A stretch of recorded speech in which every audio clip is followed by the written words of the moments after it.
மகனே, மேசை மீது 2 பவுலில் சாப்பாடு இருக்கிறது. உனக்கு எது வேண்டுமோ எடுத்துக்கொள்ளலாம்.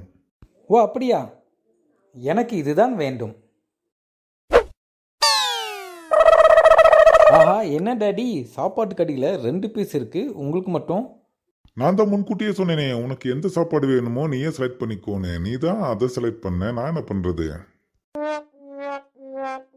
மகனே, நேத்து மாதிரி தான் நான் இன்னைக்கும் சொல்றேன். உனக்கு எந்த சாப்பாடு வேணுமோ நீயே செலக்ட் பண்ணிக்க. எனக்கு இந்த சாப்பாடு தான் வேணும். நல்லது, எடுத்துக்க. ஆ, என்ன டாடி, இதில் 1 பீஸ் கூட இல்லை. நீ தானே செலக்ட் பண்ண, நான் என்ன பண்றது? இன்னைக்கும் அதே தான் கேட்குற. உனக்கு 2 சாப்பாட்டில் எது வேணுமோ நீயே செலக்ட் பண்ணிக்க. டாடி, நீங்கள் தான் பெரியவர், இந்த குடும்பத்தின் தலைவர்.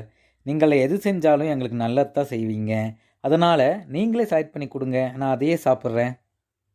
நல்லது, நீ இந்த சாப்பாடு எடுத்துக்கொள், நான் இதை எடுத்துக்கொள்கிறேன். என்ன டாடி, இதில் ஃபிஷ்ஷும் இருக்கு. ரொம்ப நன்றி டாடி. இப்ப புரிஞ்சுக்கோ மகனே, சொன்ன உடனே கேட்காம புத்திசாலித்தனமா யோசிச்சு அதுல சிறந்தது எதுவோ அதை செய்யணும். நல்லாவே புரிஞ்சது டாடி.